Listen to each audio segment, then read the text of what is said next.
Plants are made up of cells. Cells together form tissue,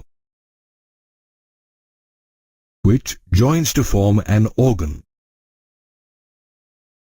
The organs of plants include vegetative parts such as roots, stems and leaves, and reproductive parts such as flowers, fruits and seeds. The growth of plants takes place in two stages, namely vegetative and reproductive. The vegetative stage involves the growth of the plant from a seed to the flowering stage, whereas the reproductive stage is the period from flowering till they produce offspring. During the vegetative stage, the organs of the plant grow in size and number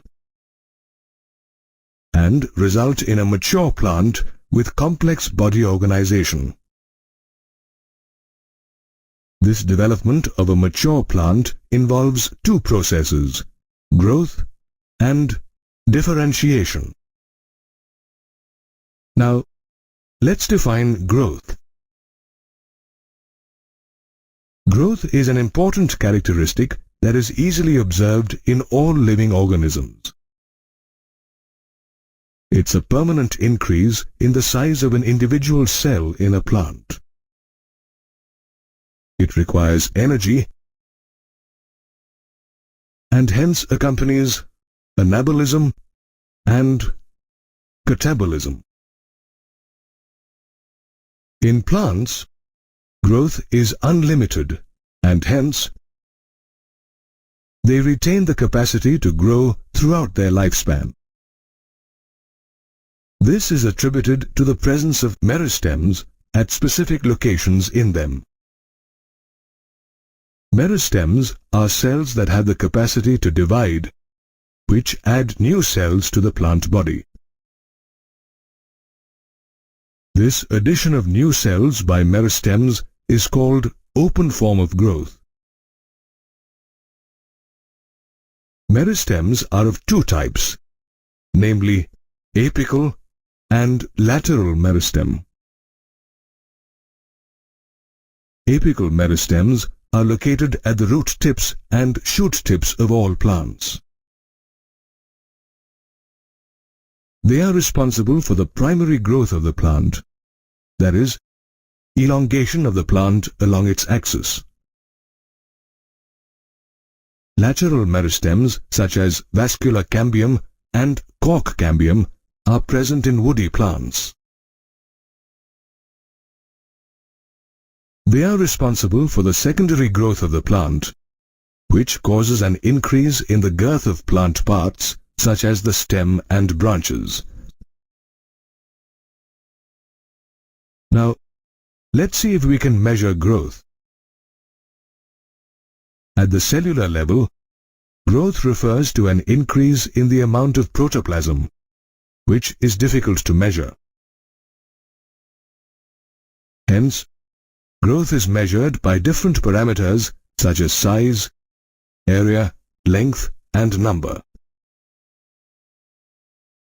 For example, watermelon cells increase up to 350,000 times, and hence the growth here is measured in size. In the case of Vittoria regia, a leaf, growth is measured as an increase in surface area,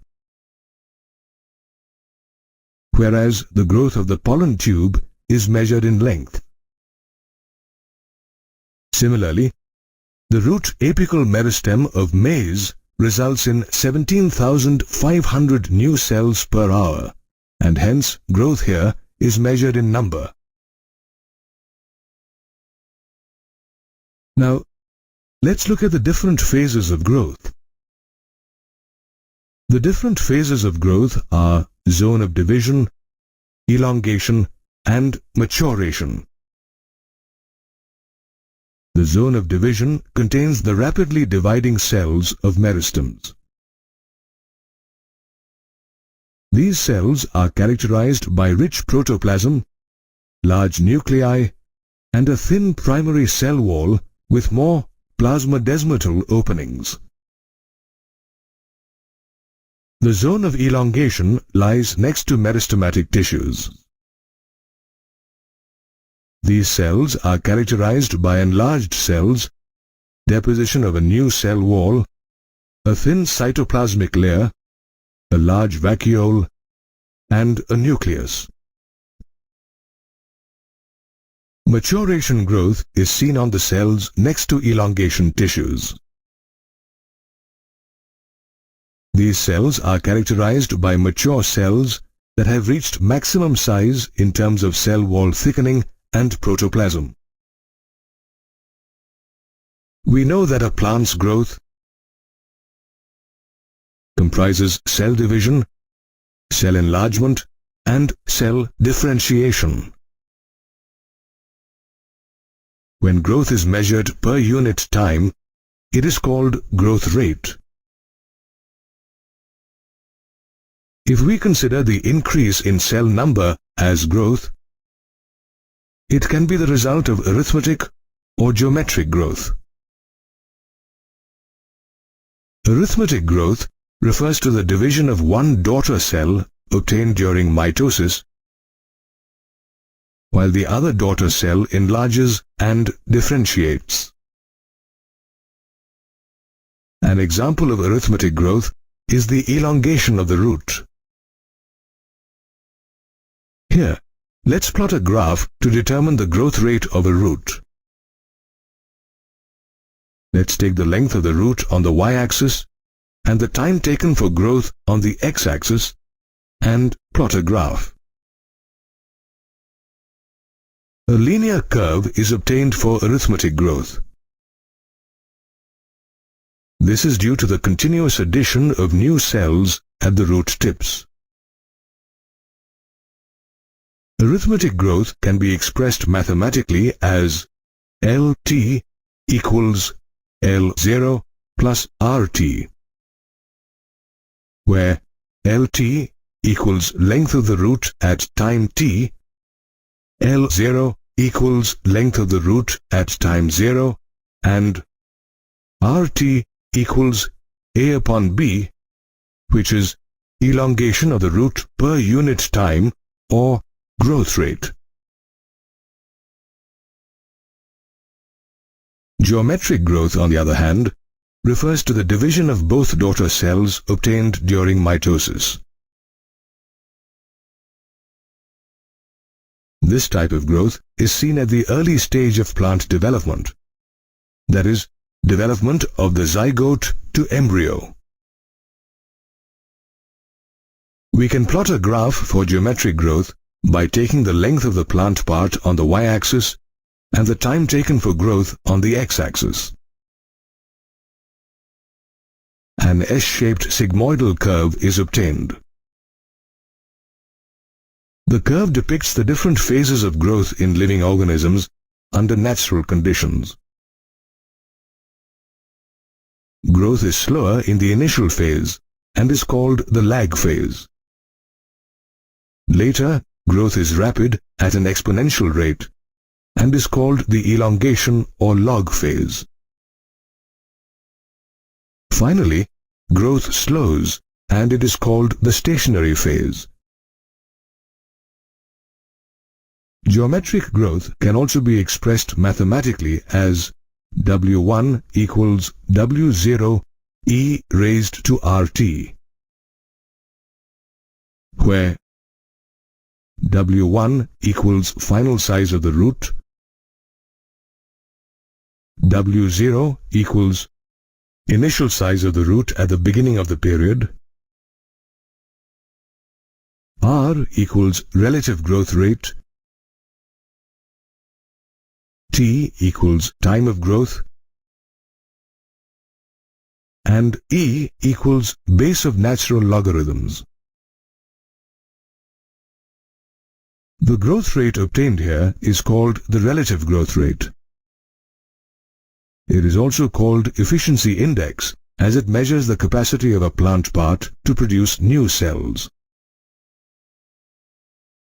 Thus, we can see geometric growth during the development of the zygote to embryo and arithmetic growth in the later stages of development of the seed into a mature plant.